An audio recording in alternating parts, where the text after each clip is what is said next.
భద్రాచలం రాముల వారికి సంబంధించి గత 10 ఏళ్లలో కేసీఆర్ ఎటువంటి డెవలప్ చేయకపోగా రాముల వారి గుడే మాకు అప్పు ఉంది అని చెప్పారు.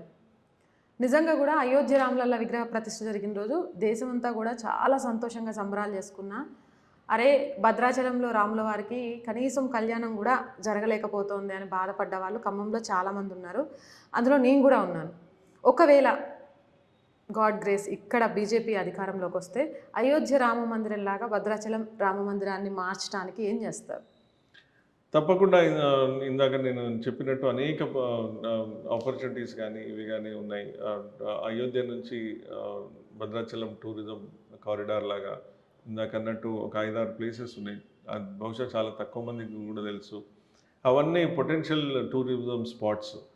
అవి కనుక మనం డెవలప్ చేస్తే దెన్ డెఫినెట్గా ఈ one of the best tourism places, holy places. ఇప్పుడు ప్రపంచం అంతా భారతదేశాన్ని ఒక ఫైనాన్షియల్ పవర్ కిందనే కాకుండా ఒక ఆధ్యాత్మిక కేంద్రం కింద కూడా చూస్తుంది. అందులో భాగంగా మనకున్న టెంపుల్స్ కానీ ఇప్పుడు కింద ఉన్న టెంపుల్స్ చాలా పైకి వచ్చేవి కూడా ఉన్నాయి. ఇంకా చాలా చాలా మన హిస్టరీలో ఉన్న కనుమరుగైన టెంపుల్స్ కూడా భగవంతుడు అనుగ్రహంతో చాలా అన్నీ మళ్ళా వచ్చే రోజులు ఇవి. మన ఒక స్పిరిచువల్ ఆర్గనైజేషన్ దానికి వెళ్ళినప్పుడు 150 to 160 కంట్రీ రిప్రజెంటేటివ్స్ అక్కడ రావడం జరిగింది.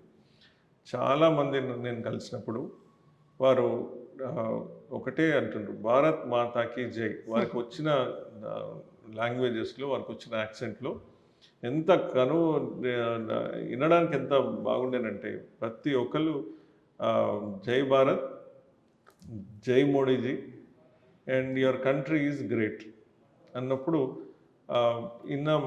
ఎవరికైనా ప్రతి భారతీయుడికైనా, చాలామంది భారతీయులకి కొందరికి అది నచ్చకపోవచ్చు, బట్ మనందరికీ కూడా అది చాలా గర్వించదగ్గ విషయం.